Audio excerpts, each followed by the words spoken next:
Hello again, and welcome back to the Tate Geological Museum at Casper College here in Wyoming. Once again, we are taking a behind-the-scenes look at the Tate Museum's collection of marine reptile fossils with collections manager and prep lab manager J.P. Cavicelli. Hello. Hello. And today we will be talking about mosasaurs in general, and in particular, a specimen named Umtar. Indeed. So, right here in front of us are some bones that I'm guessing belong to These Umtar. are Umtar Bones. Umtar is a late Cretaceous, I would almost say latest Cretaceous, so let's say 80 million years old is when this poor guy was alive.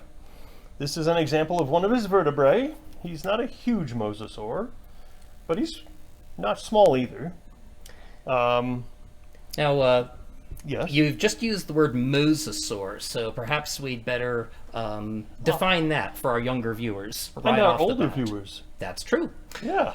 All right, so what is a mosasaur? It's a lizard from the river Meuse in Holland. In Holland. I don't know how to Okay. pronounce that. Do you? You've got a better shot at it than me. You're European, and I'm American. Yeah, but Dutch. It's a Dutch word.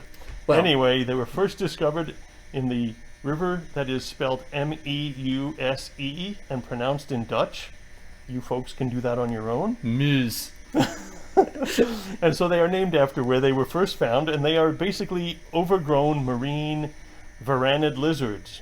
Wait, what's a varanid lizard? That's a lizard distantly related well, it's a lizard that belongs to the same group as the Komodo dragon. That's the easiest And way the to put goanna that. from Australia. Right. So it is a marine lizard, or a very close relative. and recently catapulted into fame because it was in Jurassic World. And Oh. yeah, most kids who Oh, visit the we museum identify it as that thing that jumps up and eats the shark.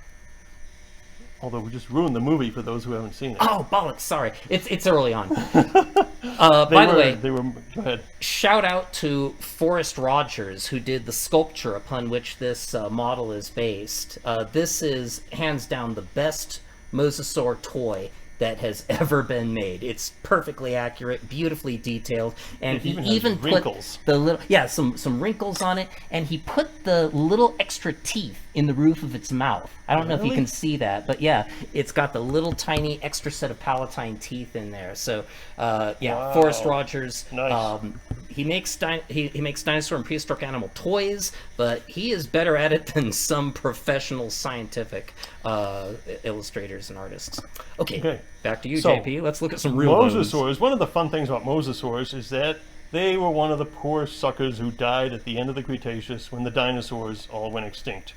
So did they. This one here is, I think I mentioned it, from about 80 million years ago. Found north of Casper and donated to us from by a local collector. Thank you, Jim. And they decided that it was too much, I should say he decided that it was too much work for him to handle because this thing was in a very hard rock.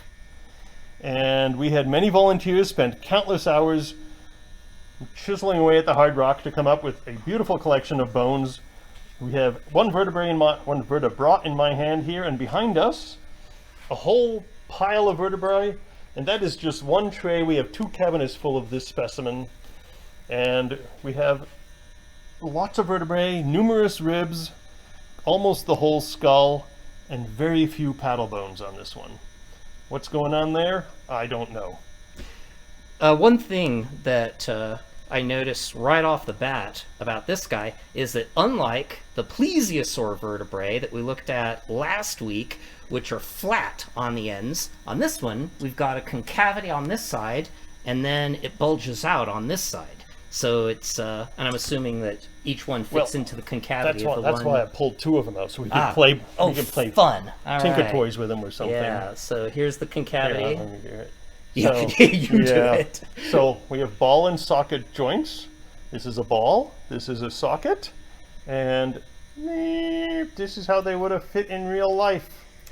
So not Just only will you like be able that. to recognize Mosasaur vertebrae the next time you see them, you'll be able to put them together now, thanks Yes. to this instructional video. And they also have, Yeah, Russell, look at point that. out the zygapophysis. Zygapophyses even articulate. Yeah. That's beautiful. That is just gorgeous there.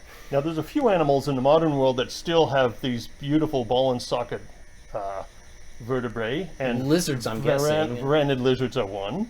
And snakes are another one. And snakes have the zygapophyses, if I can demonstrate here.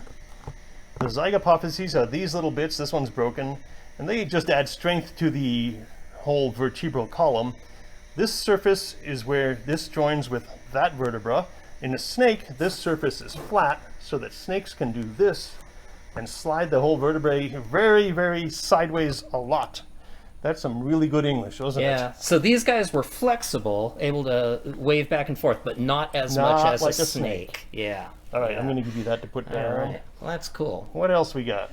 Well, this is catching is- my eye because okay. they're smaller and you've got an extra bit. Yes, so Right this is there. from the tail. Those two are from in here in the dorsal part of the animal, what we call between the front leg and back leg. This one is a little tailbone, same guy. And as we saw with the plesiosaurs on the previous edition, he's got two little divots on the bottom side which fit a chevron. Let's see how this fits. Oh, look at that, Russell. Isn't that beautiful? That is truly beautiful. That's the Yeah. chevron fitting onto a tailbone, and this was actually found right next to it in the rock, so we know this chevron goes actually with this very tailbone. And if you're interested in adding more vocabulary to your lexicon, the bracket here is called the hemal arch because there's a blood vessel that goes through this underneath the centra of the tail. And then this chevron here with its hemal arch protects that blood vessel. How do we know if we've never seen a living mosasaur? Because modern lizards have that same arrangement. They've got chevrons And they've crocodiles, got too. and crocodiles as well. Yeah. So the next piece I'm going to pull out is my favorite part of this guy. Well, and why wouldn't it be? This is Look at so that. cool. This is the tip of his snout. Technically, this is called the premaxilla. Very tip of his snout there. And he's got 4 ferocious looking teeth there. How long would the entire skull be on Hold your this hand guy? there. Oh, hold my hand here. I'm thinking this is probably a good guess, right? Okay. Somewhere like that. All right. 2 feet, 18 inches, or 2 Yeah, feet. and that's the size of a crocodile skull. Yeah. Much bigger than any lizard you'll find today. Even the Komodo dragon's skull is more like this long, and that's in a big specimen. Oh, now here we this go. one Even is- more teeth. This one's the maxilla from the... I'm going to handle these things delicately. So maxilla, that's the bone of the upper jaw right Yep, there that has right the there. teeth in it. So this is from that side, which is which side, Russell? What? Oh, so this will be the right-hand side of the animal. And we're missing a little piece right here, but if we weren't missing it, it would fit into that notch yeah. there. So hold them together as close as you can. I'm trying to, but I can't see what I'm doing. All right. But there, something like Yeah, that. Something like that. All right. There. So that gives you an idea of the size of just the chewing part of this animal, or the swallowing of prey part.